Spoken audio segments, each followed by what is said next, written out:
Ba-da-ba-ba, ba-da-ba-ba. All right. Promoter 101. Promoter 101. Promoter 101. Promoter 101. And Promoter 101. Promoter 101. Promoter 101. Promoter 101. Promoter 101. Hey, this is Mike Mowry from Outer Loop and Jabberjaw Media on Promoter 101. And now, an exclusive report giving you the inside scoop on the world of long-form streamable digital audio. I'm Gloria Pippet-Whistle, and I'm here to paint for you a picture of the new craze that's corrupting the minds of the masses.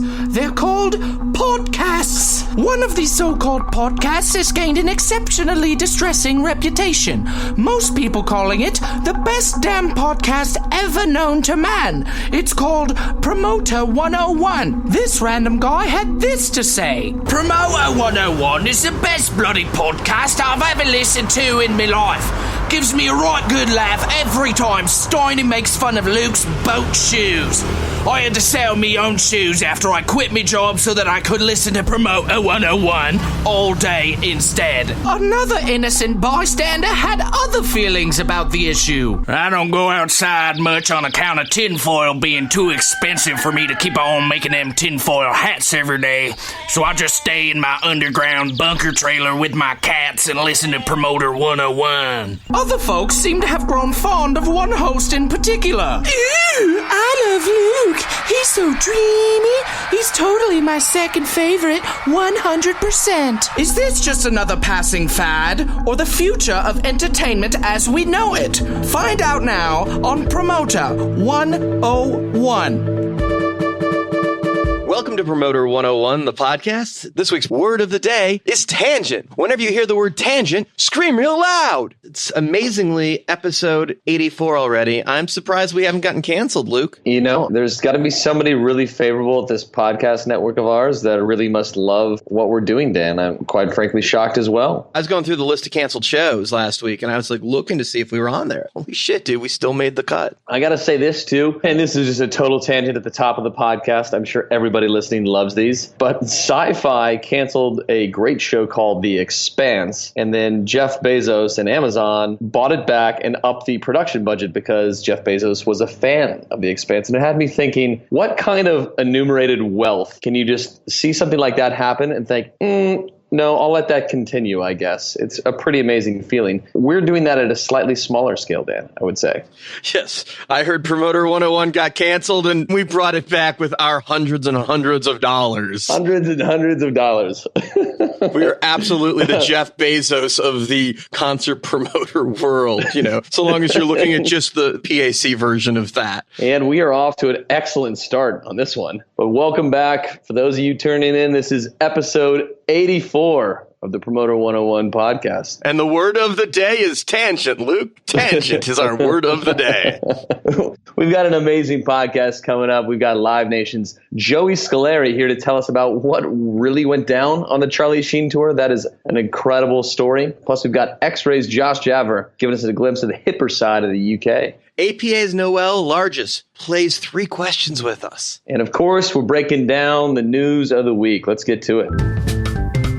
Hey, this is Mark Norman with AEG Concerts West on Promoter 101. Once in a while, Dan and I do get on airplanes and travel. So why don't you try to catch us when we would come to a town near you? I'm going to be in the land of hockey, Luke. It's amazing because I'm pretty sure July 24th is not fucking hockey season. But IAVM has got Venue Connects 2018. It's the promoter agent panel. Pretty cool lineup. CAA is offering up Ryan Hill. APA is forcing Ralph James to hang out with me.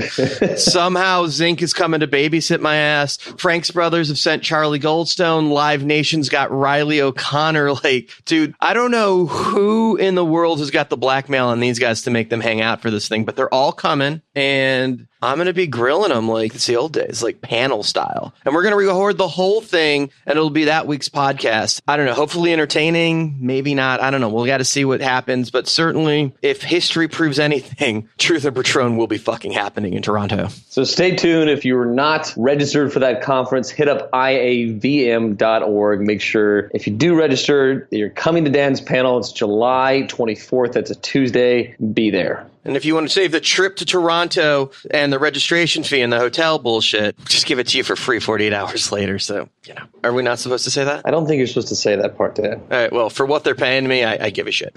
Hey, but you can follow us on Twitter. Luke is at W Luke Pierce. Now, W is not just spelled out. It's just the letter W and then the letters Luke and Pierce. I'm the Jew. The show is Promoters 101. That's plural. And a big shout out, the fan that caught me this week who published last week's episode with Promoter 101 instead of Promoters 101. We tagged it on Twitter. So fuck me on that one, Luke. What is the Promoter 101 Twitter handle? Who got that? It's been dead since 2012. And we actually had a listener reach out and try and convince the person that owns it to just give it up out of just being cool. And the person just really didn't understand why we would want it. They forwarded me the email so I could see the chain. Pretty amazing. Jason Bernstein from AEG, legal counsel over there, was like, just thought he'd take it upon himself to try and do a good deed for us. And no good deed goes unpunished, my friends. He was very sick of us saying that's right, promoters, plural, on every podcast for the last 83 times. So shout out to AEG doing some free legal work. If you need bona fide legal work done, hit up AEG's in-house counsel. Tip of the hat to Jason, who will be coming on the podcast shortly to do some free legal tips for everything you should know in the business for Promoter 101 listeners. So that's coming up soon. If you got questions, what we should be asking the good lawyer, Steiny at promoter101.net, and we'll ask the lawyer. Free legal advice, just another service from your friends here at Promoter 101.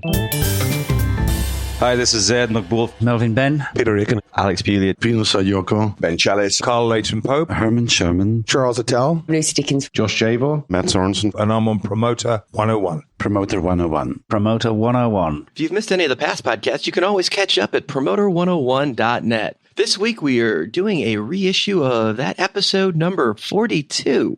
Episode 42 features a very special interview with one of the legends of the business from the live world, the late Troy Blakely. You got to check out that interview. Troy's got some really great stories. I think there's no better way to celebrate his time in the industry than replaying this episode because he is just an absolute icon, Luke. We're also following that up with Red Light Management's jam turned family show producer, Jonathan Shank, talks about his Midas touch. And AGI's Nick Sorch turns the tables on Dan and I. Plus, we have the news of the week with our buddy at Billboard Magazine and Amplify, Dave Brooks. It's probably time you guys subscribe. I mean, it couldn't hurt, right? It's like the last thing you could do for us because we do so much for you. Just click the button. It's easy. Subscribe. You never call, you never write, you look thin. Call your mother. Call your mother. She's worried. This is Omar Al-Jilani from Live Nation, and you're listening to Promoter 101.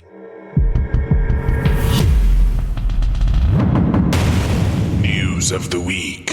Time for the news of the week, Dan. And I want to start out with this little story because I had no idea this was going down. But apparently fires are brewing in Northern California. See what I did there? The XO Festival, which is supposed to be held this July in Antioch, California, might just be some sort of scam. And due to some excellent reporting by our buddy Dave Brooks at Amplify Magazine, this one might get uncovered before the shit really hits the fan. I wasn't particularly interested in reading another article about another fire festival. But the crazy part about this thing is that it's got all the makings, all the trappings of being another fire festival, but it's still planned to happen. And Dave might have just called them out on their shit here. This is a festival that's promising 7 stages of performances, celebrity hosts, and a culinary experience featuring some of the biggest names in food and wine of the Bay Area, the top of the top. And it's very akin to fire. They use this very attractive looking sizzle reel to sell it. It was promo footage from other festivals and models palling around, but all of their art is like clip art from online. It's not from any proprietary stuff that they're using. And they're still advertising performances from T.I., from Ludacris, from Bone Thugs, all across the board. They've got a long way to actually conceal the identities of who's running the festival. No one can seem to figure out who's managing this thing. There's a talent buyer out of Toronto who's relatively on deposit schedule, but it's got all these weird makings of another Fyre festival, and Dave might have just uncovered this one. And I don't know how he sniffed this one out, but it's really worth a read. Now, are we here at Promoter 101 recommending to go out and buy a ticket to it? I don't know. I don't even know if we're supposed to be quasi-slandering something that might actually end up happening. We could look dumb at the end of this thing, but it's got all of the makings of another shit show, Fyre, Pemberton-esque kind of festival, and they're still acting like it's going to play out in 2 months. This is kind of interesting that Dave caught it, Dan. All right, well, let's just say this. Dave was on the podcast last week, as you know, Luke, talking about the start of this. Now, it certainly could be a legitimate festival. Somebody could have a very rich uncle or some kind of investor that's going to make this all happen. So Dave is saying it's possible it's not going to work out, and it seems a little odd. At the same time, nothing hasn't fallen through yet. Dave also did point out that the guys behind it didn't want to tell them who he was, and he uncovered that they were already in trouble for other things that they were going to have to stand trial for that weren't on the level so much, that they were accused and hadn't been found guilty yet, but saying where there's smoke, there's probably fire. So this seems like this continues to unravel, and as we see when festivals go bad, they tend to go bad all the way. But nevertheless, I don't want to be the guy to point out that the festival isn't happening. It turns out maybe it does, because maybe somebody's got a super rich fucking uncle.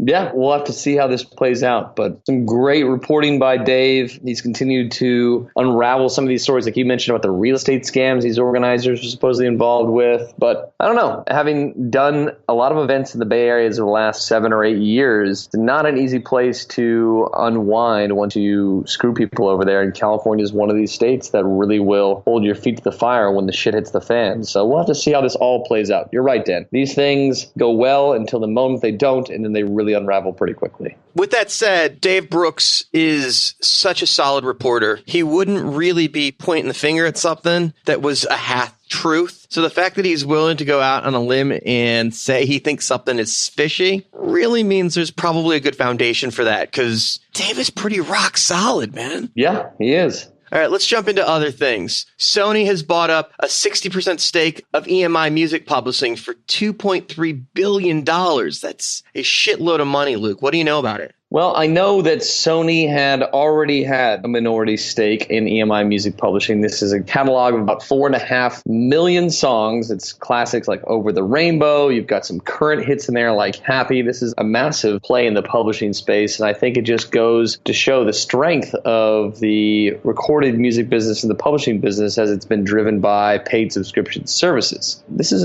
a good sign for the economic health of the recording industry to see this kind of activity in the M&A space continue. Builds confidence in the future, Dan. I like confidence. Now, you truly believe in the future of publishing, too. That's something that you've invested in, and you as a manager and as a financial mind truly see the wisdom in. I mean, it's a fantastic asset to own here in Nashville. This town was built basically on publishing and copyright business that's here in town. And yes, the business has been largely driven by the growth of publishing and copyright business. And I don't think that's going to slow anytime soon, especially with the growth of paid subscription services and streaming consumption of music. That is a fantastic point for the future. Speaking of some subscription business here, this is something we didn't talk about on episode 83 of the podcast, but YouTube is overhauling its subscription and doing away with YouTube Red. And in its place, they're going to be offering 2 new things. And this is interesting for music. It's a $10 per month YouTube Music Premium, which gets you ad-free music streaming, and then a $12 per month YouTube Premium, which combines both a music subscription plus free video viewing and access to some of YouTube's original program. And I think it's interesting to point out on a few fronts. First, it's a real step in the race for the subscription-based consumption of music for Google and YouTube. And now they're squarely in a position to compete with Spotify Spotify and Apple and Amazon.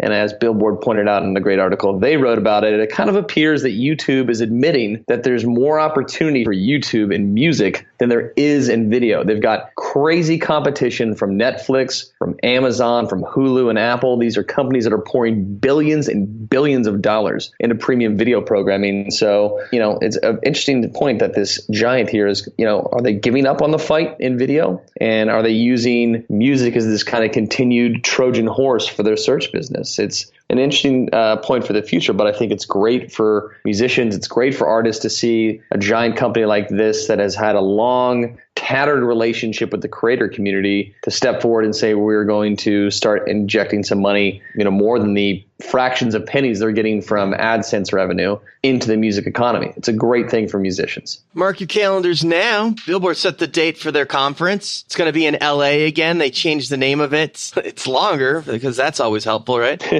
Billboard Touring Conference and Awards. It's November 13 and 14, which is pretty much annually the date. It's going to be back at the Montage, which I liked as a hotel personally, in beautiful Beverly Hills, right across from Gersh, a couple blocks from William Morris, right next to Rodeo. It's a cool setup. I like it there. They're going to do the awards, and comedian is going to host it, Sebastian Maniscalco, who's just kind of blowing the fuck up right now, selling out everything he touches. We're Radio Cities and Greeks. That dude's killing it. Yeah, it's a big deal. It's a really good pull for them. Now, let's talk about the conferences. It's like with Oakview Group owning Polestar, owning their conference, there's been buzz about AEG not going last year, but you assume they'll go to Billboard. You wonder if the Oakview guys will come to Billboard as well, or if that's like, hey, we've got competing conferences, we won't do both kind of thing, or if it's okay. Now, there was rumors that SMG wouldn't be going to Polestar either, but I talked to Jim McHugh, and he said they never said that. He said that they go where the venue guys are, that the agents and the managers and where businesses are, and they're not playing in that game. So I assume that you'll always see the SMG guys at Billboard. They'll probably be at Polestar too. It's a weird thing what's going on out there right now, but this whole, I'm not going to their thing or their thing just seems like it's a weird moment, huh?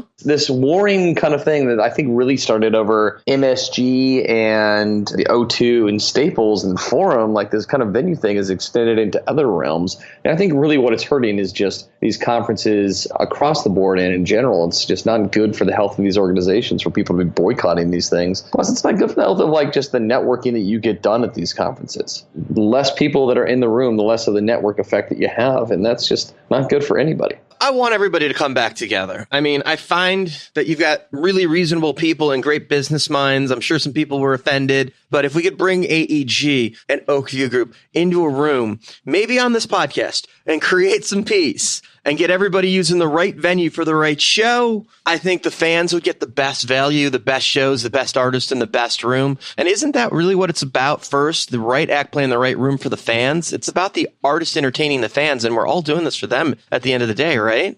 That's right, Dan. I know it sounds pie in the sky and it sounds a little bit like I took my happy pills, but truly, I believe we're here for the fans first, right? So, it's great that we all get to drive really nice cars and live in big houses and travel around the world and shit, but it's based on doing the right thing for the acts and the fans. And maybe we can put all that bullshit aside for just a second and remember that and all get in the same room and stop saying you can't play this if you don't play that, or we're not going to your thing. And I don't know, fuck all that. We're here for the artists. We serve the artists. We serve the fans. Yeah. And word of the day is still fucking Tangent, apparently. Tangent. We have a special guest. Breaking news. Chris Moore has somehow left a company named after himself. What's the story, dude? Welcome to the podcast. Hey, thanks for having me, Dan. Yeah, I resigned from Seymour Live, which is a little surreal, to be honest with you, and recently opened shop called Seymour Concerts. Business as usual on my end. Resigned from good friends and partners, and it's been a good run, but just decided to take a little different direction right now. But you're still doing business? You're still living in Boise? You're still involved with the garden? Absolutely. Still living in Boise. I office at a Taco Bell Arena on the campus of Boise State University, which has been great partners ever since I moved to Boise 11 years ago. Had a great run with them. Botanical Garden in Boise, which has just been fantastic and super supportive. All the board of directors and Aaron Anderson have been very supportive of me there. We've done, as you know, Neil Young to Paul Simon, and, we have the Avett Brothers this year that's going to sell out together as partners. So, yep, still living in Boise, and greatest place on earth to live, in my opinion. So do they have Taco Bell served on the concourse there at the arena? They're working on that. They have Chick-fil-A. So on Sundays, no Chick-fil-A if there's a game or a show? Yeah, good point. You're correct in that. So it's the same shows, the same business, the same contact info, just not the same partners. Exactly. Actually, email address has changed to chris@seymourconcerts.com, concerts instead of live. So Seymour Live is dead, but Seymour Concerts is full swing. Seymour Live is still alive in terms of the shows that we have on the books. Chris Moore is partnering with Seymour Live on the existing shows on the books, but not Seymour Concerts. You're going to have to diagram that for us. That's insane. Yeah, it's confusing, but Chris Moore and his sole entity is co-promoting with Seymour Live, which is a partnership with Frank Productions, Inc. Well, good luck with the new venture, and I'm stoked to see what happens with you. I know it's going to be shows all over the country and just taking off in no time at all. I appreciate it, Dan. Thank you very much. Hey, that wraps up the news of the week. This is Alex Hodges with Nederlander Concerts, and I'm here with Promoter 101. Everyone's favorite time. It's the announcement of our Promoter 101 Badass of the Week. This week, we're excited to announce that I am the Badass of the Week. No, I'm just kidding. This week, we're excited to announce that Promoter 101's Badass of the Week is our first time from Portland, Oregon. Monkey's own Mike Quinn. He is possibly one of the coolest guys in the game, a talent booking veteran that does some of the best shows on the planet. This week's Promoter 101 Badass of the Week. Congrats goes out to you, my friend. Big congrats, Mike. John Pleater, Vice President of ICM Partners. This is Promoter 101. It's our featured interview this week. We've got a special sit-down with Live Nation's Joey Scoleri. This was a guy that was in the middle of brokering the Charlie Sheen tour during the Tiger Blood winning days of Charlie Sheen, and just brings a phenomenal storytelling here today to episode 84, Promoter 101. Live Nation's Joey Scoleri with me. What is up, man? Thanks for having me on. The epic stories about you are incredible because you come from radio, you have a personality, you have aliases, for fuck's sake, and you've got some monster deals. Let's have some fun and talk some shit, dude. Welcome to the podcast. Yeah, thanks for having me. I've been listening to it since you started it, and I never thought I'd be on it. Start with this. The Charlie Sheen tour, that was your baby, right? It was my baby from the standpoint that the manager, Oren Koulis, is a dear friend of mine. I met him playing hockey, and I'm sure we'll talk more about hockey later in the podcast. But I met him playing hockey. We became close friends. He ended up buying the Tampa Bay Lightning and ended up losing the Tampa Bay Lightning because he had a shady partner who didn't have the money. And the NHL apparently sometimes doesn't fact check very well. They have a long kind of sordid history of guys who buy teams and don't really have the money. Anyway, long story short, Oren managed Charlie. So Charlie was having the acrimonious relationship with CBS, 2.5 Men. They were at the contract impasse. And so he was just sitting around the house. And a guy that I work with, Brad Wavra, promoter, who said, we should do a tour with Charlie. And I was like, well, what's the tour? I don't know. And I said, okay, spoken word tour. Next thing you know, we're at his house. I'm with Steve Herman, who also I work with. He's in the touring legendary group. Canadian. Yes, another crazy Canadian. And so Steve comes to the house. We have a meeting with Charlie, with Oren, and we explain the idea. And the idea is basically kind of a X-rated inside the actor studio. And we're going to do 20 cities. And it was at the time when social media was kind of just exploding, and Charlie was the first guy to 1 million Twitter followers. He's the first person ever to have 1 million Twitter followers. And he got him in like 2 days. Because he was winning. He was winning, right? So anyway, long story short, meeting, explained the concept to him. He goes, great, I'll do this. And he needed the money because I think CBS had frozen his payment in the dispute they had with 2.5 Men and Chuck Lorre. Because he wasn't coming to work, right? Yeah, he wasn't coming to work, and him and Chuck Lorre hated each other and all this kind of stuff. So we come up with this idea, we put this tour together, and then we let him, like you do with most artists, you don't really have any input in the show. That's up to the artist, right? We're here to serve the artist. And so we gave him people. Jeff Wills, our comedy guy, was involved. And basically we gave him a few guys. We gave him some people, some crews, some tech people. But he wrote the show, quote unquote. We went to the first night in Detroit. The Fox, right? Yeah, Fox Theater, first night in Detroit. And, you know, Rapino, who's great and is so supportive of everything. And Irving was with the company at the same time, Azoff. And basically they're saying, stay out of the limelight to me. Like Michael's saying, stay out of the limelight. Don't do any interviews because it's a massive news story that he's doing this tour. The billboard, that picture of Live Nation presents at the Fox billboard, Charlie Yes, Sheen. And the funniest part is that was the last thing that anyone on our side wanted, right? And of course, the Live Nation guys in Detroit didn't know. So they put it up like it was a big deal.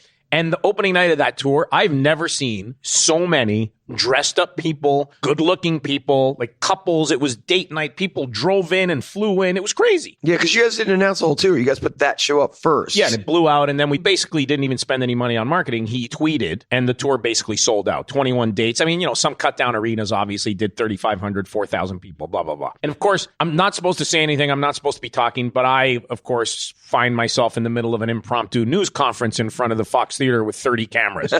And now I'm on CNN getting emails from Irving and Michael, of course, being incredibly supportive. And Irving's great because he's like, you're going to go to jail. This is crazy. And it was just so awesome, right? Because Irving's the best. I love him. And to have Irving Azoff emailing you in the midst of all this was just, it was one of those moments where I could have had a meltdown. But I kind of just said, well, we're in the middle of it. Let's do it. And I think Michael was just very concerned for the well-being of Charlie and kind of my well-being and how this might impact us personally and psychologically and emotionally because he cares about that kind of stuff. Long story short, they do the show in Detroit. It doesn't go well. He gets booed off stage because the conceptual ideas that he had don't resonate. Nobody workshopped this. They put it up in front of the biggest tester audience ever, which is why comics, when they go test the material, they do it at the comedy clubs around town before they get up on those big stages. You got to test your material. Yeah, and that's why now they have the little sleeve that they're making you put your phone in, right? Chappelle did it, did it with John Mayer when they did the shows here in LA. Chris Rock did it on his tour. I can't remember the name of the company, but it folds up and you can't use your phone. They don't want you to post their bits. Anyway, we do the show. It doesn't go well. Everyone wants to pull the plug. I say no because I know what the vision is. It's this. It's me and you talking. It's he and I talking about what's gone in his life, the stuff that happened with the hookers in New York, getting his watch stolen, growing up with his dad, with Martin Sheen, getting kicked off 2.5 Men. Like, that's what the show is, right? It's a conversation, right? Yeah. So we do the second night in Chicago at the Chicago Theater. We get there and everyone's saying, don't do it. Get off the stage. I send Rapino an email right before I'm going to walk out. I say, I'm going to moderate this. I'm going to host it. I know what the vision is and it's going to be fine. Charlie and I walk out on stage, 5,000 people at the Chicago Theater in a chair like this, just you and I talking like Merv Griffin, like a talk show thing.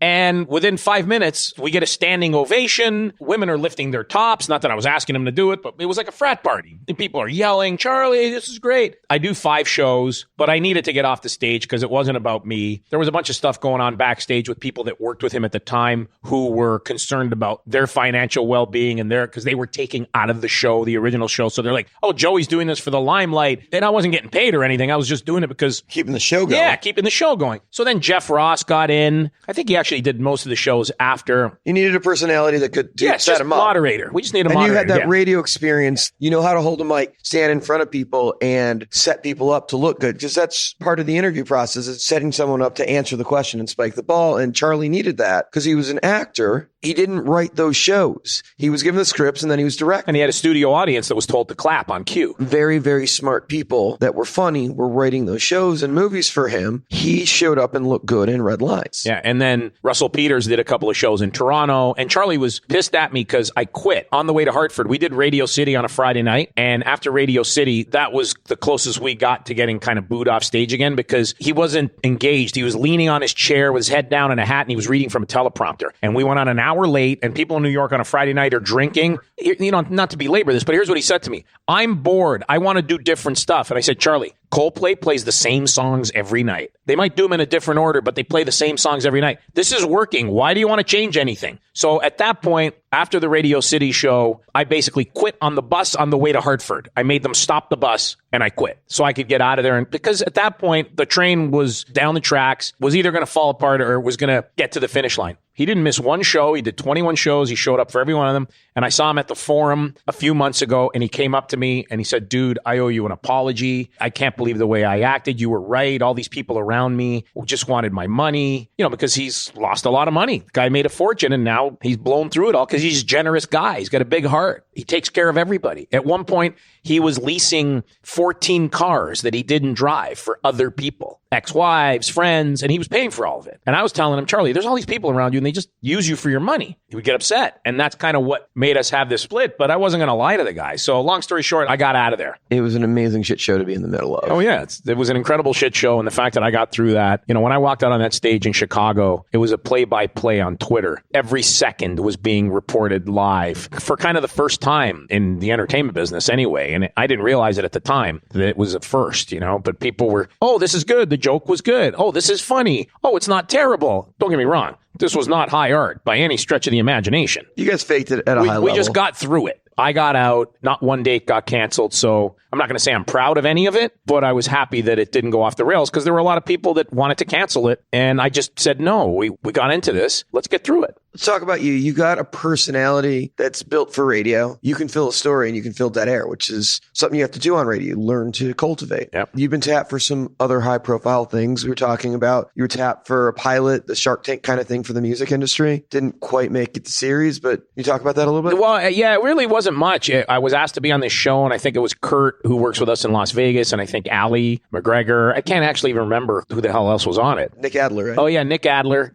I think they shot the pilot, but when I brought it up to our guys that they wanted me to do it, they didn't think anything was going to come of it. They didn't think it was really a great idea or a good look. So I didn't even do the pilot. I just kind of bowed out. So there's a plethora of those types of shows, as you know better than anybody. And this would have been another one. This was pre-Live Nation Productions, which, Michael is the executive producer on all these movies we make, and Heather Perry does a great job, whether it's the Lady Gaga movie or the Imagine Dragons movie. And I think that's the look that Michael wanted in terms of if we're going to make a foray into television or any kind of production, scripted or unscripted, it's going to be something a little bit more core to the business as opposed to a talent show. Something you'd be proud to tag his name to. Yeah. Look, he's great. He lets you do your thing. He's the biggest supporter. He's entrepreneurial. He supports every guy's unbelievable. And he's also incredibly smart. And in hindsight, that was the right decision. Didn't get there, but the fact that they tapped you for it is high honor. Those guys put a lot of money into those shows, whether they make it or not. They tell you as a personality they could do that. Yeah, I'm lucky in that. Look, I have a pretty varied background, starting in radio in 19 and rock radio, and I broke a lot of bands. So I got to know, yesterday I saw John Bon Jovi. I walked up to him and I, said, hey, it's Joey Vendetta, my radio name. Puts his arm around me. Hey, it's the mayor of Toronto. What's going on? Because he remembers, right? And when I see different artists over the years, guys that I play, I was the first guy to play their record, Guns N' Roses. I was the first guy to play Appetite for Destruction outside of LA.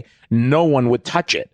So Slash and Duff remember to this day when I see them, it's Joey. I've known this guy for 30 plus years. And I just played it because it was great music. It was back in the day before all the formatics and all the we had consultants, but a record would come out and it was pre-internet. Radio was, as you know, incredibly important because the only person that had the power to let the public hear the song was the programmer. The song would come in from the label. It wasn't digitally delivered. It wasn't on the internet. It was a piece of vinyl. And then it was a CD. And until you put it on the air, no one heard it because you were the only one with it. And that was a lot of power. Of course, the paradigm has shifted considerably, but radio is still important to an incredibly large degree. It's just an adjunct to many other things. I'm a Marshall McLuhan guy. The media is the message, a Canadian. And the filter through which you consume will have an incredible impact on how you interpret the consumption and how it will impact you. And we're seeing that right now with the digitization of society. All these warnings now about social media and being on your phone too much and how it's affecting people's brains. It's changing your brain chemistry and causing anxiety and causing depression. Marshall McLuhan forecast all of that, man.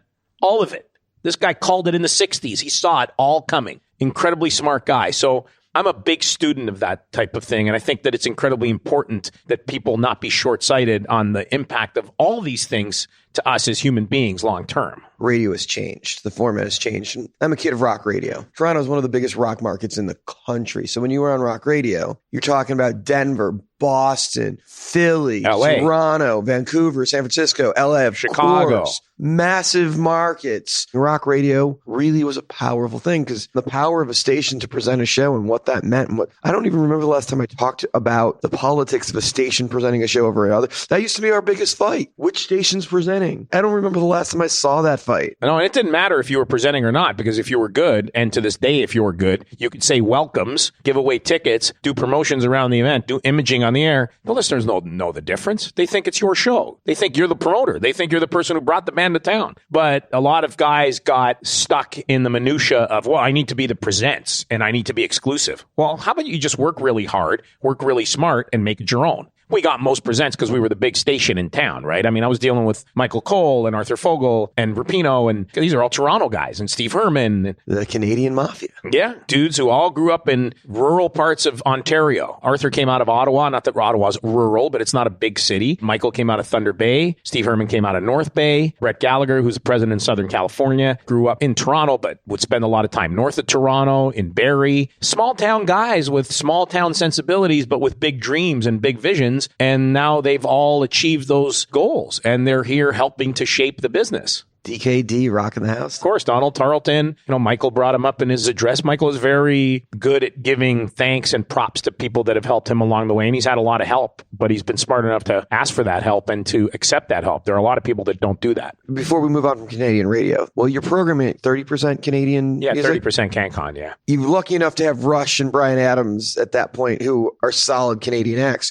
But there are a bunch of other acts that never broke into the States that are much bigger in Canada because of that rule. Yeah, the Tragically Hip is the obvious one, and God rest Gord Downey's soul, who passed away about a year ago. And the Tragically Hip, I always refer to them as Canada's REM. Very American, Americana band, but they were Canadiana, indigenously Canadian. And Gord was a guy who, when he made his last record, he was fighting for the rights of First Nations Indians in Canada, the indigenous people who have been put on reservations, who don't have water, who have high suicide rates, who have high unemployment rates. So this guy's an artist, right? In the true sense of the word, that right to the end, this guy was battling a rare form of brain cancer that was terminal, and yet he was caring about other people and doing things for other people. That's I won't say it's a Canadian thing, but it's kind of a Canadian thing. It's kind of a Canadian thing. It's like Rapinoe with what he deals with at Live Nation. He gets hit up for charities every day. Hey, can you do my show? Can you do my benefit? His first priority is we take care of our own, our internal program that really doesn't have a, shall we say, non-malleable structure. It's just an ethos of the company. We take care of our own. If he gets an email from a ticketing person in Boise and they say that their child has autism and that the medical coverage only covers until the age of 14, but the kid is 15, Michael addresses it and they fix it. That, to me, is a company that you want to work for. It's not a big public-facing initiative, but he helps the people. He has 20 to 30,000 people that work for this company, and they all know that he's accessible, as he said when you were talking to him. So it's a Canadian thing. It's a music thing. Listen, music cares. Unison in Canada. There's a lot of collateral damage in the music business in terms of, as you know better than anybody, it's a business that you're going 24/7. It's what have you done for me lately? It's, oh my goodness, your tour didn't do well. Your record was a stiff. Now all of a sudden you feel irrelevant.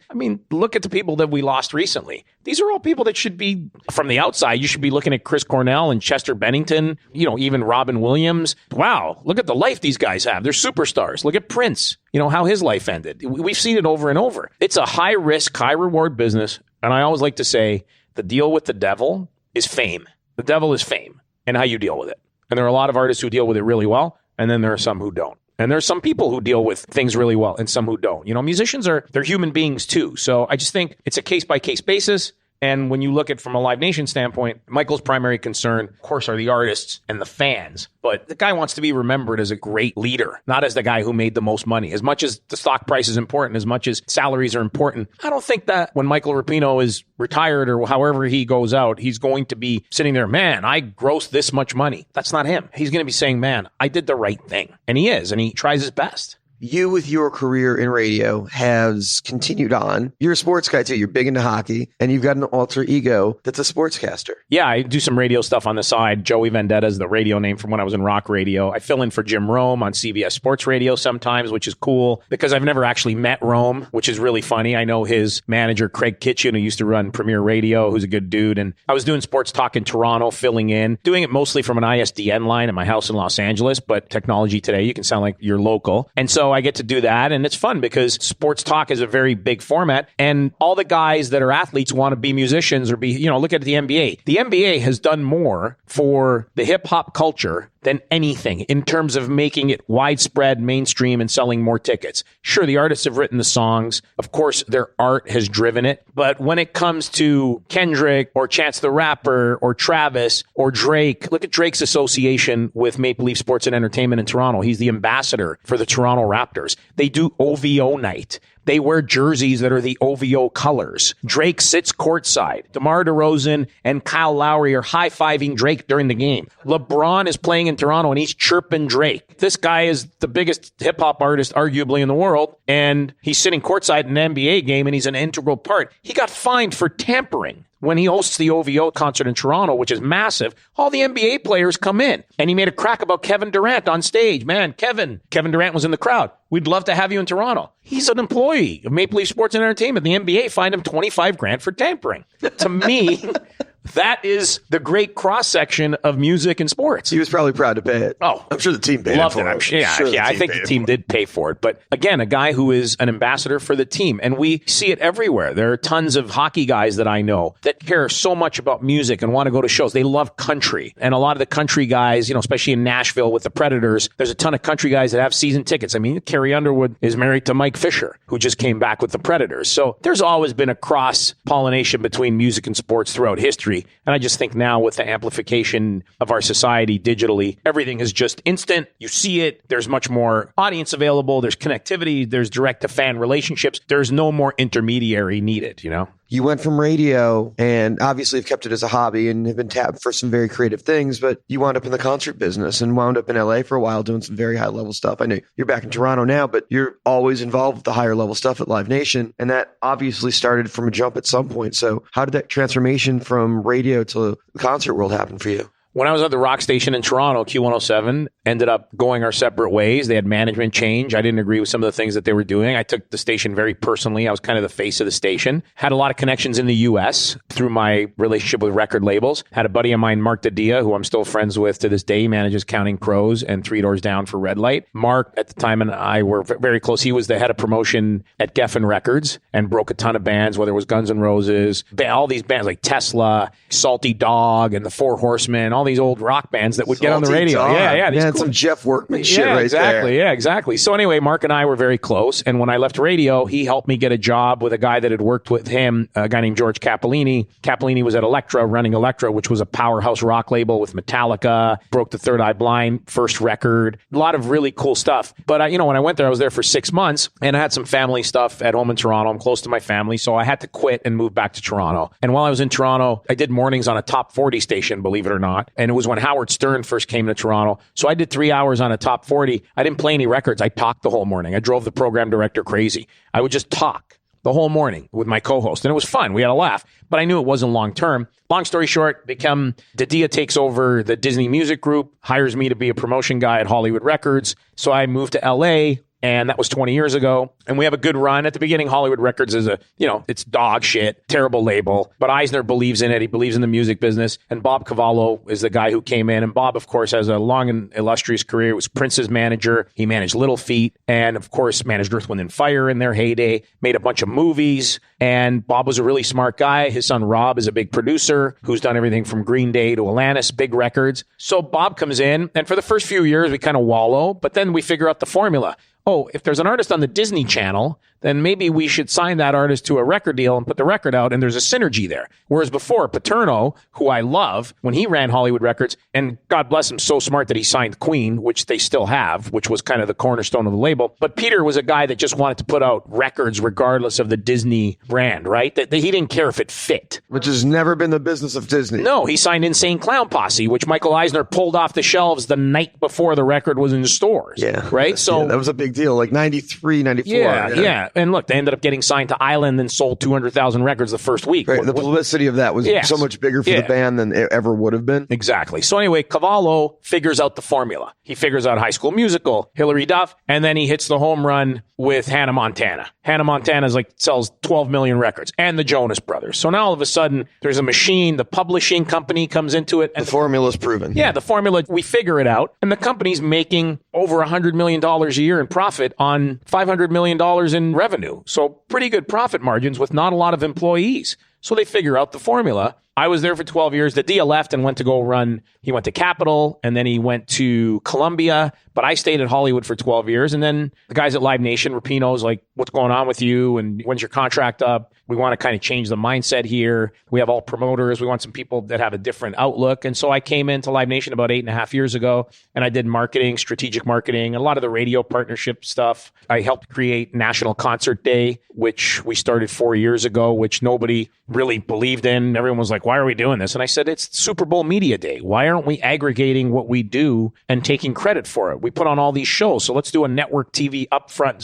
/ Super Bowl Media Day in New York, partner with somebody. And now it's our biggest event of the year. And we do the $20 tickets. Last year, we sold over 1 million tickets. We got Florida Georgia Line and Kid Rock to do the first year. Once you get the first one done, everybody's like, oh, this is great. So that's how I ended up at Live Nation. And then, about 6-7 months ago, I had the chance to go back to Toronto. My old man's 83 years old. My family's all there. I haven't lived there in 20 years. And to be quite honest, I was having some challenges in terms of anxiety and stuff, which I'd never experienced before. So I thought it would be a good idea to work out of Toronto and work for the Canadian company. And I think that would help me get better. And Michael, of course, was super supportive, as were, our COO, Joe Berchtold, our CFO, Kathy Willard. Kathy is one of my favorite people in the world. People usually criticize their CFOs, but ours is unbelievable. She's one of the nicest people I've ever met. She's super smart. She's compassionate. And she's just a real human being. And the same with Joe Berchtold, who's our COO, and a guy that came from McKinsey, has that kind of a background where you would think he'd be this kind of just by the numbers, stoic guy that everything's by the numbers. And he's the complete opposite. And he's a great human being who actually cares about people. So our company's really grown and really takes care of people and is really good to people in a business that I think really needs it. So you get to go back and hang out with Riley O'Connor on a daily basis. I've known Riley for 30 years. The Rock, as we call him, because, ROC, Riley O'Connor. He's the Rock.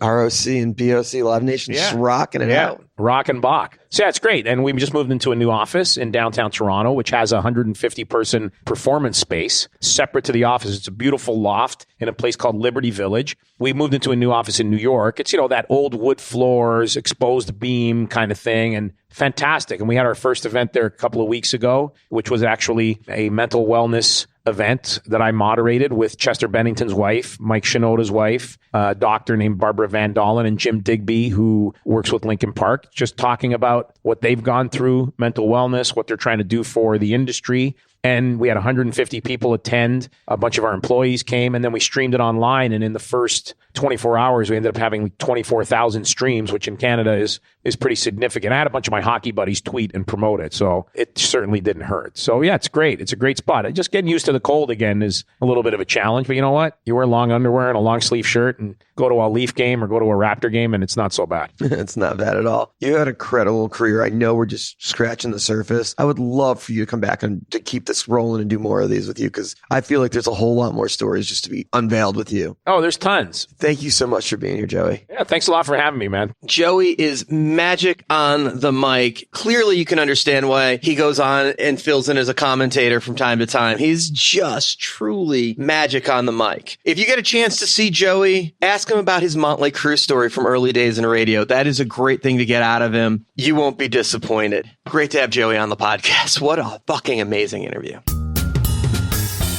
Hey everyone, this is Cindy Leinott, Kira Finkenberg, Patty Ann Tarleton, Whitney Bond, Amy Miller, Dawn Holliday, Marcy Allen, Paula Palazzo, Becca Leifer, and you're listening to Promoter 101. Promoter 101. Promoter 101. And I'm on Promoter 101. Tweets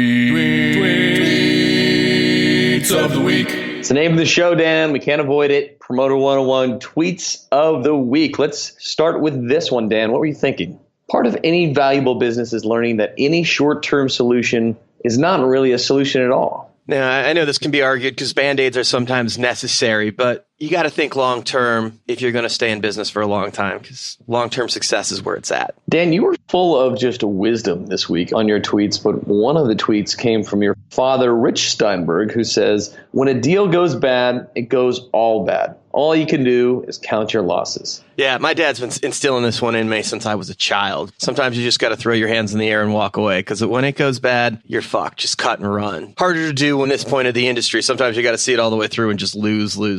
But he's right, though. You have that moment where you know it's fucked, and there's just no way around it. You're going to lose.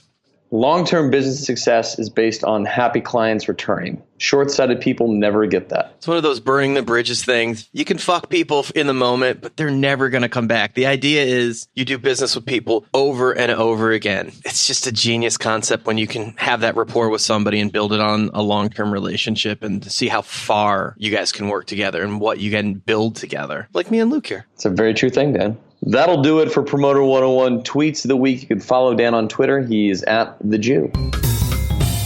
This is Ricardo Baca with Grasslands, a content agency, and I am psyched to be on the Promoter 101 podcast. It's time again for our favorite segment, 3 Questions. It's where a listener comes on the show and gets a chance to ask me and Luke any 3 questions they want. There's only one catch. We don't get to know the questions in advance. Noel, what do you got? All right, Dan, so you're always asking everybody the hard questions. What's the last band that you actually purchased a ticket with your own money to see? Well, I can answer that a couple ways. The last show that's played that I paid for myself is I bought a Lodi and Reese tickets to see Pink this last weekend. And I paid for those. And I bought tickets coming up. Steely Dan and Doobie Brothers are coming up, and I bought tickets. I'm not above it. Sometimes it's easier to pay for the tickets than ask for the favor, and to the politicalness of owing the favor to the person that pulls the comps. I'd much rather pay for the ticket and not ask. It's also sometimes you don't want anybody to know you're in the room. Like sometimes I won't even call the box office and ask for the better seat. Sometimes I'll like go through and do the fan club thing. It's refreshing to be just a regular person sometimes. I think everybody should do it every once in a while. It's kind of funny. The first night of The Grateful Dead, Fare Thee Well, we didn't do the VIP hang or the backstage or family kind of sure way. We just walked in, found our seats with the regular public and watched the show. We did it as fans. Second night, we did enjoyed yourselves, right? Yeah. But like, I think there's something to doing that every once in a while of reminding what a fan goes through. You know, right? I remember I did that for Neil Diamond a couple of years ago. I took a Lodi to see Neil Diamond, and it was funny because there was a line around the building to get in. It was a Key Arena, and it's an older crowd that doesn't go to a lot of concerts. And I was like, "There's like 90 doors open. They're all waiting in one line. Let's just walk down there. We'll walk right in." And we did. Once you get to the bottom of the steps, there were like 9 doors open, but they were all waiting in line in a single file line to walk down the stairs.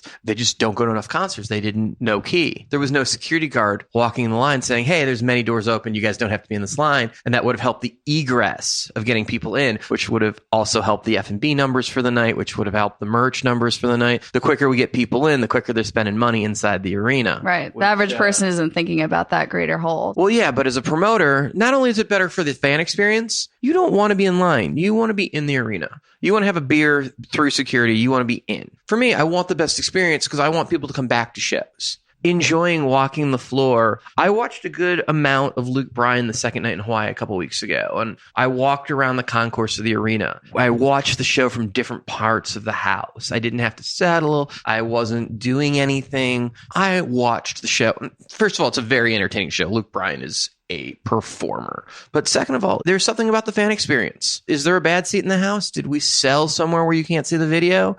Is the sound bad somewhere? Sometimes those older arenas have some issues. And the sound was great everywhere. You could see the video from everywhere. We held the right seats. It was cool, but I was really taking into account the, okay, I'm going to really take that experience and see that fan experience. And I think people need to do that. Like, remember what it's like to wait in line. Remember what it's like to park, deal with traffic, not walk through the backstage door. Not every night. I mean, sometimes it's kind of cool to walk in the backstage. Pop in at intermission and just say hi to the guys, pretend you've been there all night long, and then back out standing on the stage on the first song or the second set, and then back out to your car and home before the news. Right, home by 10. I'm fine with that. What show that you promoted made you think to yourself, damn, I have made it? Oh, that's easy. Scorpions, Queensryche, Kent Showwear Event Center, standing next to Steve Martin on one side of me, Jason Zink behind me, Reese in my lap, my wife next to me, sold out arena, high-fiving Scotch and Pinot.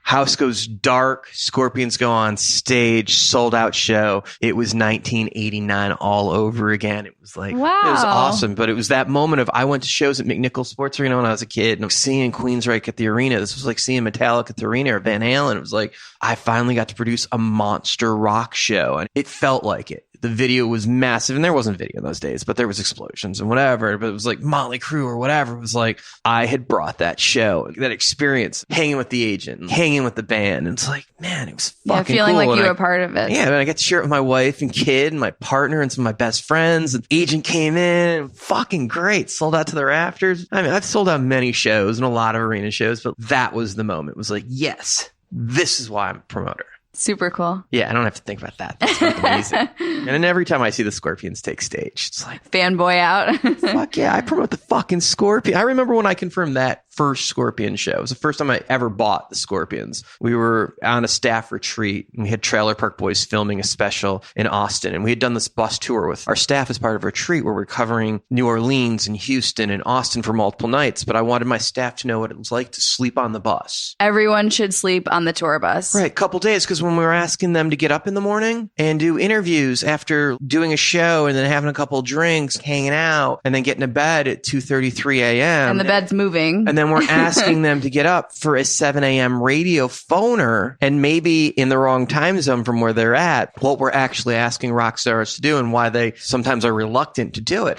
I wanted them to appreciate the bus hang and watching Caddyshack in the lounge and like sleeping in the coffin bunks. Not everybody has tour experience. I think it's important to go out for a couple days on a bus and remember what it's like to be going over the pass in the Rockies when it's icy and you're wondering if the bus is going to go off the ravine, and having ultimate faith in the driver, knowing that that one in the back bunk low to the ground is where it's heaviest and that one sways the less. Or if you're up front and you're in that top bunk where it's like you're basically in a waterbed, like, you know, you on a trampoline. Yeah, I've done some miles on the bus apparently. You know, it's like, but I wanted my staff to know that we were in Austin hanging out after night one, and the Trailer Park Boys were on the bus, and we were drinking with the staff and friends, and it was cool. And I got the email from Steve. He's like, Scorpions are confirmed. I was so cloud nine. That was one of those moments. It was like, that shit's happening. Okay, one more for you. I think you're going to like this one. If you were trapped on a desert island, which 3 agents would you bring with you? If we were on a desert island, why would I need agents? I guess that's a good point. I mean, if I bought anything from them, they couldn't get the X there. I guess at that point, it's about the hang. It's not about their roster. About the hang. Okay. I'd bring Andrea Johnson because she would constantly be rolling her eyes at whatever happened. And that would just keep me laughing completely accurate. nonstop. And then we'd be quoting West Wing lines back and forth the entire time. Rick Farrell, because he's super tall and can grab the top coconut off the tree for us. He's practical. And you're going to need the mustache. So you get like a bonus because the agent. Is that like shade from the mustache? Well, no, I mean, like, it makes me happy. And I think Andy Summers, because he'd be the wisdom for the tribe. He would tell us not so much how to build shelter, but what the right contractor to call would be, I think. Where you could get the best deal. He would negotiate that with the natives and get the best deal, I think. And so I think we'd have Andy's wisdom, and we'd have Andrea rolling her eyes, and we'd have Rick to grab things off the top tree. Like whatever, I'm seeing coconuts that he would be pulling down, and he would be using the coconut water to like fix his mustache and manicure that. I think that would probably be a pretty good hang. You know, if Rick wasn't available, we could use Craig for the height. Yeah, true. You got a backup option. Yeah, Newman would definitely be the alternate. Awesome. 3 questions. Thanks, Noël. It's always a treat catching up with Noël. She's actually one of the first people I met in music. She was Andrea Johnson's assistant when I was David Britz's assistant, working together on Straight No Chaser. She is definitely a rising star in the business, someone to pay attention to. She's a fantastic person and a fantastic friend. Now, if you want to be on 3 questions and turn the table on me and Luke, just send us an email to steiny@promoter101.net. We'd be happy to have you on the show and answer any of your wildest questions. Hear that? Wild questions. You can ask them. Join us on Promoter 101. 3 questions. This is Alex Hodges. Omar Al-Jilani. John Pleater. Mark Norman. Noël Largess. Ted Hynek. Mike Mowry. Joel Pryor. On Promoter 101. Promoter 101. Check out Promoter 101, my favorite podcast. For our next interview, we're joined by X-Ray Touring's Josh Javor, who gives us a glimpse of the hipper side of the UK. Josh from X-Ray Touring. Dude, thank you so much for being here. Thank you for inviting me. X-Ray is certainly having a moment, if not like an epic couple of years on top right now. No, I think we've done very well and still going very strong, actually. Some of our big artists are really performing very well at the moment. I mean, not just the stuff that I work on, but a lot of the other acts are going from strength to strength as well. You guys are an agency that isn't making your teeth so much on the heritage acts of the Bob Dylans and Tom Pettys and Paul Simons. You guys have developed acts, and they are cool and in the moment, but it is newer and fresher stuff. We're always trying to find new and fresher stuff. I mean, it's tough because those acts do take a lot of time, and actually, when you think about it, there's possible reward, but the reward can come quite a long time later. But it's exciting to be breaking barriers with bands, like, you know, taking a band and being able to sell 1,000 tickets for the first time ever. That's exciting for them, but that's still exciting for me. That's kind of what we get. I mean, don't get me wrong, we get excited about stadium tours, but that's a different side of it. You know, we excited excited about breaking new bands. And you guys rep acts for pretty much the world, but not North America for the most part, right? North America is, I don't know how to say it, it's a mind fuck. Like, I couldn't begin to understand how to work. It seems like in North America, there is barely any loyalty and it's just a free-for-all. When you grow up in Europe and work the way we do, trying to change and doing it in an American way, to me, to a certain extent, doesn't really make any sense. I don't even try to understand. I think I prefer to be an expert in what I know rather than trying to kind of just do everything. Besides North America, you guys kind of do everything, though. We do everywhere else. Yeah, we put acts through Australia and Asia and South America. That's a big market share that you guys are covering. I have to say, I'm still learning more and more about those markets as well, because, times change and you have big promoters, but then you always have smaller promoters coming through who want to work on other acts, and you have a lot of big promoters that won't want to work on some of your smaller stuff because it's too small for them. But you always need to find new promoters, so we're still trying to make sure we still know all the different people in markets. It's tough. There's a lot of people. Do you roll your eyes when a promoter says an act's too small for them? It pisses me off, but I can make someone do something, but I don't want to make someone do something. It's frustrating, and sometimes you take it and sometimes you don't, but I don't want to force someone to do something. They might not do a good job. I prefer someone who really wants to do it, who has a passion for it and will give it their all. I've always had a personal problem with it. I still consider myself a club buyer. I'm a club buyer that bought a lot of arena shows last year and a lot of theater shows. But in my head, I'm still a club buyer. Your terminology that you use right there is something that, for me, it's so foreign because you said a buyer. In America, like they say, I want to buy the act. And I'm like, you can't fucking buy the act. You can promote the act for me and I expect to do a good job, but you're not fucking buying them. But I understand in America, like that is the term that is used. Whereas for me, when you really break it down and you think about it, I'm like, that's fucking crazy. You're not buying them. Maybe you're renting them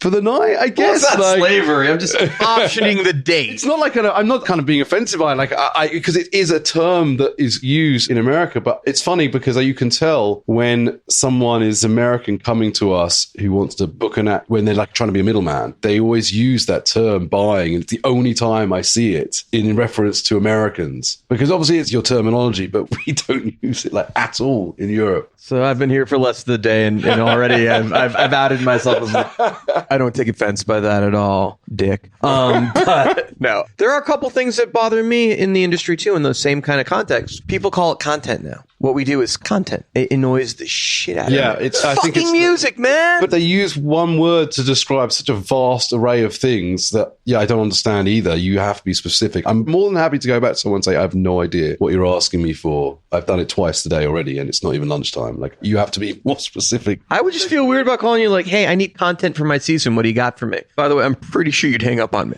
I would. Politely, but I would. Because I have passion for the music. There are things that you do because you're in business and you need to keep the people that keep you in business happy and take care of their artists. So there are stuff that we buy and get through the market because I take care of the guys that take care of me. And then there's a lot of other stuff that we do because we're passionate about it. And there's other stuff we do just because we make money on it. Yeah. I think people sometimes fail to be very honest about everyone is here after a certain amount of time to make money. I think most people start because of a passion for music, but there's obviously some people that start working in the music industry purely because they see it as a revenue. And we have to at least acknowledge that, and we have to be realistic about it. No one wants to give someone a lot of money for something they know they're not going to make any return out of. It's just simple logic, maths. I've always found that interesting because when I got into the business the first year, I made about $10,000. I never thought of it as something I was ever going to get rich at. It just never seemed like it was going to be a money thing to me. And granted, 27 years down the road, it's changed a little bit. It's changed a lot, but you change as you go through it. And the longer you're in it, the more things change for you personally. There are more reasons to make money, but for me, I wasn't thinking about making money. I barely earned any money for the first few years. It wasn't about that at all. It was because I wanted to enjoy what I was doing. And hopefully, I definitely thought, hopefully, there would be a way to make money out of it. But it wasn't like, I'm going to make money. It was very much, it was exciting. So in the last year, X-Ray's had some success, last couple of years. But in the last year, you guys wound up selling part of your company. Well, yeah, it's a partnership with Paradigm, and Just seems like it makes sense. It's been really helpful. I mean, we were on such good terms with them anyway because of some of the acts that we had. Like, for instance, Coldplay, we do them, Marty does them in America. So we've been in touch for a long time with regards to just general information. But now that you're in the same part of the same kind of group in a way, it's made things really easy. I think some managers find it really easy. But then at the same time, it hasn't made any difference for acts that we don't share. So I think it's been good, and it gives you kind of a global feel. And I think it helps by giving us some information on acts from the US. Because we're not always in America. It's like up and coming US acts. As a European agent, we actually work probably with more American acts than we do European. Well, me and Steve do anyway. And so you need to be kind of in America a lot. So it's helpful to have partners, I guess, in America to give you that information. You guys have got a massive market share here and a very cool roster. It seems like you guys have a different strategy than all the other agencies. Well, I don't think we have specifically a different strategy. I think we've managed to have a lot of our bigger acts have managed to stay very relevant for a long period of time. You know, you look at Gorillaz are bigger than ever. Queen Stone Age are bigger than ever. Coldplay are ridiculously bigger than ever. Third highest grossing tour of all time. They just did when we finished the tour in November. Behind U2's, the one they did in the round. So, I mean, it's just ridiculous amount of tickets. Yeah, that 360 tour. Right. And the Rolling Stones tour that they spent like 5 years doing, whereas Coldplay did it for 2 years. So it's an incredible feat. But I think a lot of the other X-ray acts are still doing amazingly over the period of time. Pixies, Stereophonics, you name it. There's a bunch of other acts, and they're not young, but they still manage to be relevant. I think that's how well we've done with them. I don't know that you get much cooler than the Pixies any way you look at it. Amazing band. Absolutely amazing. And when they kind of started and broke up, they weren't doing any business, and now they're back. They're doing more business now than ever. Their little stutters of getting back together and the tease of that was genius. And I'm not so sure that they were teasing as much as trying to figure out if they were going to still get along with each other. You absolutely could be right. But like you look at all the other acts, you know, like My Bloody Valentine and Breeders and a bunch of others. I mean, they're still doing amazing business and very, very relevant. Breeders seem to be doing better business now on this current reunion tour than they ever did when they were originally together. I think you're absolutely right. And I'm not just talking about the higher ticket price and the gross. I'm talking about the actual ticket sales. You know what? With them, like, I think that potentially the ticket price is probably still too low, but I think their audience is not expecting to spend too much money, and you need to coax their audience into but those shows blew out immediately in the States. Yeah, they've sold very, very well in Europe as well. The initial run they did sold out very, very quickly, and we've got some more shows in July, and most of them have sold out, if not on their way too. So kind of an interesting thing too, because we're the Pixies. They're in your alternative music starter kit. Breeders, you kind of got to get into it and really learn your musical education. It doesn't just come. Like, you don't just put a record on and go, oh yeah, I know that. No, you don't. It's like not just knowing the Ace of Spades. You know, for Motorhead, you got to get into that second and third track. It's just like, can you name the second song? Can you actually name the guys in X, or do you just say you're an X fan? Actually, most of the time I try to listen to a lot of music and I just can't remember song names anymore. There's too many. I have to be very honest. One thing I'm very upfront about is I can't remember. It's changed. Well, we're old enough to have been able to look at J cards and CD cases and albums and study them when you played them. You listen to the whole thing. You don't do that anymore, and that's changed from when we were in school to now, because you did know the names of those songs, and I bet you probably know the name of most of those songs and those things that you bought with your own money in school. Like Van Halen 1984. I can tell you what Panama, Hot for Teacher, like just straight down. But I think that's an age thing as well. Like, I'm not going to fucking buy an album and lie on the couch and like. Well, but that's all we had. We didn't have the website, so that's all the content we got. Content.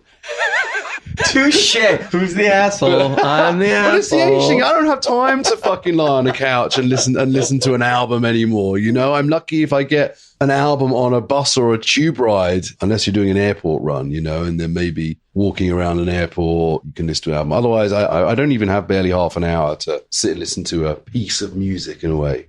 So your job is got to be about the routing and the festivals and the next album cycle. Yeah, as an agent now, you try and plan as far ahead as possible. If a band could give me a 3-year plan, I could potentially put something into place revolving around that because we are working so far ahead of ourselves at the moment. The thing about, especially in Europe, is everything's condensed into sections. You know, if you tour then you can't tour then, and then you have to tour then, and then if you're going to play festivals then you probably can't play festivals then, and then if you're going to play festivals then you have to put your tour in over then, but you can't put your tour there because that's too close to the festivals. You can't put your tour then because you might want to do more festivals. I mean, it's become this place where Europe, essentially, most people, it's not everyone, but you know, you'd be touring in February, March, then maybe there's something going on in May, then you're touring in the summer, and then you can't tour in September because it's too close to summer. Unless you're not touring in the summer, then you can tour in September. In fact, you should tour in September. Then you look at October, you're like, that's a bit too close to the festivals. Maybe we'll do November, December, and then literally everyone's touring in November, December. And also the November, December thing is everyone's like, oh, it's a Christmas thing, you know, people might want to go out more. So it's literally become this place where it's just like a standard. Well, you want to do this? Well, then you're going to do this. There isn't too much kind of people doing different things because you're bound by your time periods and exclusivities. Yeah, mileage radiuses kind of lock a lot of things up now. The one thing I think is important is routing of a tour. It's something I obsess about, especially when you start with bands that don't have money. If you can save on petrol, then you're saving them money. It's that simple. And so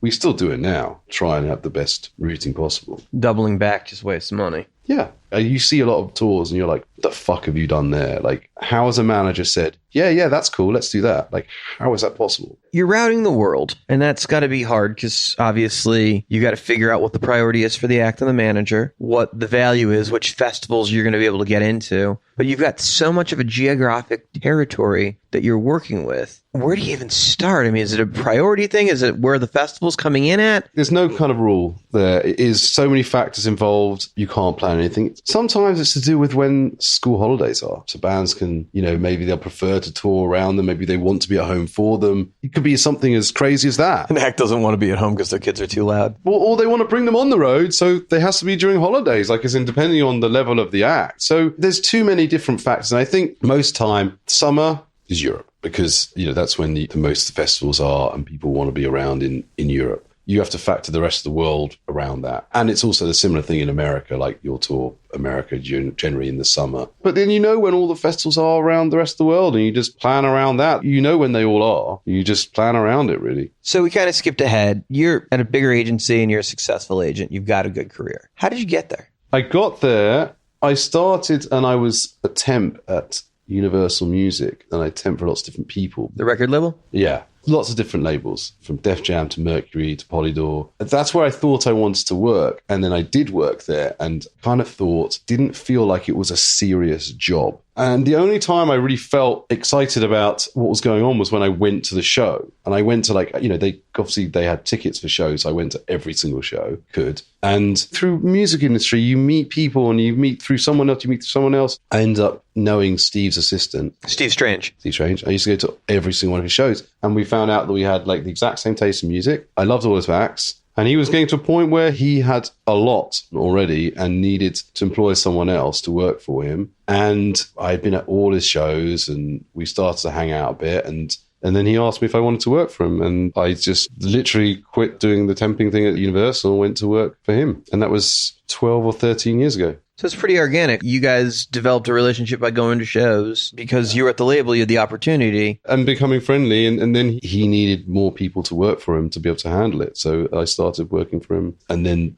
the role obviously changed. You know, what I did for him 13 years ago isn't the way we work now, but it's changed and morphed, and our team has now grown. You know, when I started working for Steve, he had his assistant and then me, and now we have two assistants, and then we have someone else now working for us doing a lot of admin as well, and he has a PA as well to sort out his personal stuff as well. So it's grown significantly, but it has to. If you want to be able to focus on things, you need people that can take care of other things for you. It's an interesting ride to get from the point of I want to work in the industry and maybe I want to work on the record side to jumping over to the live side. Couldn't have done it at a better time. I mean, literally 12, 13 years ago, record labels still had money, but they were starting to realize that they weren't having as much. And that's kind of when the Napster thing kind of all started to Napster, really coming in. All that time, a lot of people were losing their jobs, people were getting a bit worried. Yeah, we don't see the record label guys buying drinks as much as we used to. I don't see buy drinks ever.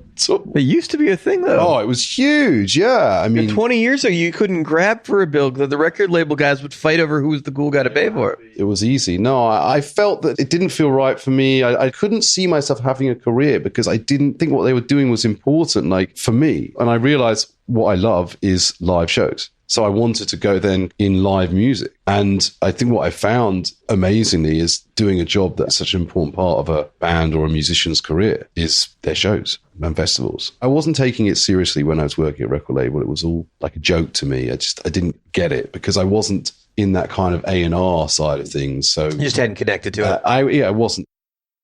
Skill and brains that you need to have to be both a promoter and an agent. And I think I have certain right skills that makes me do my job well. So you said a good number of your bands are American. Yeah. Does that have you come to the States a lot to scout talent? No, Steve does that. He's the best person at doing that. It's handy to have a house in LA then. He is absolutely by far one of the best people at going to take on new acts, especially in America. He's by far the best person at that. I'm much better when it comes to numbers. You have somebody just bringing you the content. Yes, exactly. Had to do it. So if you got advice for some of the younger agents trying to get into the business, what would you say? I think the people that are young don't work hard enough. I feel like I see it a lot. I mean, literally, I used to turn up at the office at like 9 and leave the office at like 9 and go to a show until like 3 and then go to bed and get up and go to the office at 9. I think that if you put in that much work, you'll get a lot out of it. And I think people just expect...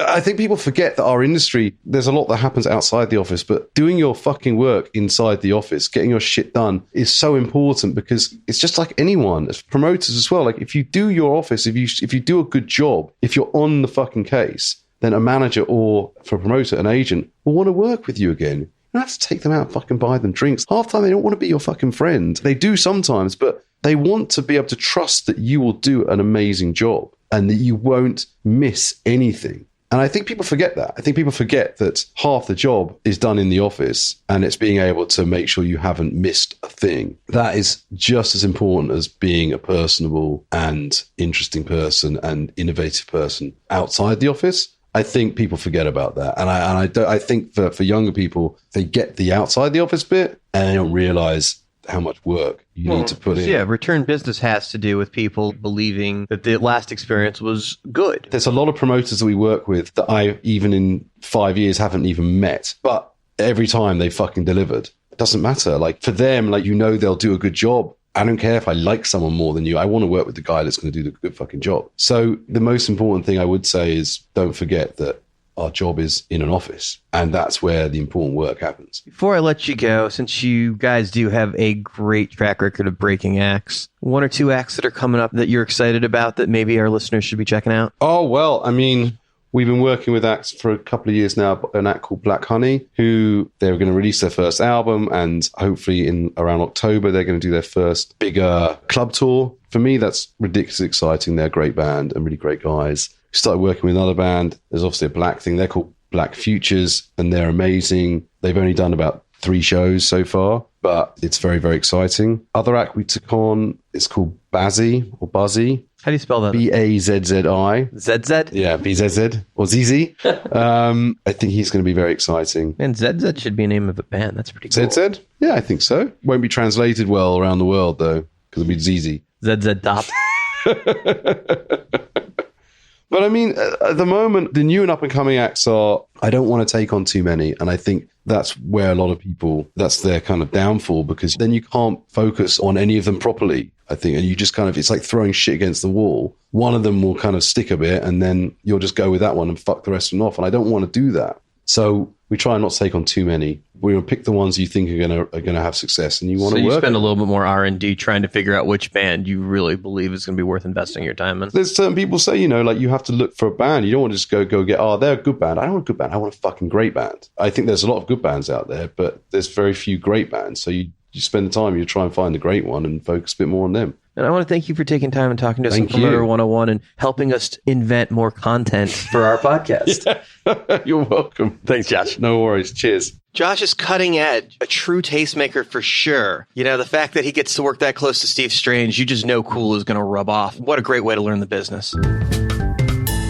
Joel Pryor here, independent promoter rep. It's great to be on Promoter 101. We got some birthdays this week, May 25th to the 31st, 2018. Friday the 25th. Big shout out to Scott Leslie, the king of Madison, Wisconsin. Eugene Hi-Fi's Danny Kim, Bobby Slayton, and manager extraordinaire Jordan Carlin. On Saturday, wishing a happy birthday to Danny Hest. Sunday, Susan Barsh. On Monday, WME's Rush Davenport and Larry Richter. Tuesday, May 29th, UTA's King of All Media, Eddie Clemens. On Wednesday the 30th, wishing a huge birthday to Jake the Snake Roberts, Jordan Berger, Rishon Blueberg, and Donnie Marvin. Jake the Snake. You gotta love that. Gotta love we that. even have the WWE stars here. That's right. Thursday, May 31st, Barbara Cooley, Richard Corby, road manager extraordinaire, and just one of the best promoters in the world, a promoter's promoter. I love him. Huge, huge fan. Madison Presents, Don Sullivan. Happy birthday, my friend. A happy birthday to everybody from the entire entourage here at Promoter 101. I was going to say .net, but it's not. We're just a podcast, Dan. We're more than just a podcast. We're like a rash you can't get rid of, Luke. There is no... Yeah, I got nothing there. I got nothing. Hi, it's Marcy Allen, president of MAC Presents, and honored to be on Promoter 101. Thank you for tuning in to episode 84 of Promoter 101. Thank you to our amazing featured interviews and guests this week. If you liked the podcast, you have something to say to us, shoot us a note, Steiny at promoter101.net. The quote of the week comes to us from Billy Joel, a young, struggling singer-songwriter that hopefully you'll hear of soon. Bill Joel, yeah. If you're going to do it right, you have to jump in with both feet and do it 100%. That's from the Piano Man and all. You better listen to that shit. That's true. Promoter 1 will be back next week, episode 85. We've got some great interviews from Harvey Leeds, from WME, the Crystal Pistol himself, Henry Glasscock, plus an amazing war story from Live Nation's global touring Omar Al-Jilani. Don't want to give too much away, but that has to do with Michael Bolton and pissing off a president. It's going to be a good time. Also, Harvey Leeds, before he starts speaking, you might want to turn down the volume. Just a tip. And if you think I say fuck a lot, get ready. Fuck. This is going to be extraordinary. And Promoter 101 is brought to you by the word tangent, a completely different line or thought of action. He quickly went off on a tangent about wrestling. This is the exact definition as defined by Google. Thank you so much for listening. We're reaching the lady. That kind of day, Dan. That kind of day. Fuck me. Anyway, we're wishing you sold-out shows for the weeks to come. Have an amazing Memorial Day. Drink one, have one, smoke one, whatever does you proud. From me and Luke, wishing you a happy Memorial Day and cheers. Cheers. Fucking people. Hi, my name's Jay Williams from WME, and you're listening to Promoter 101.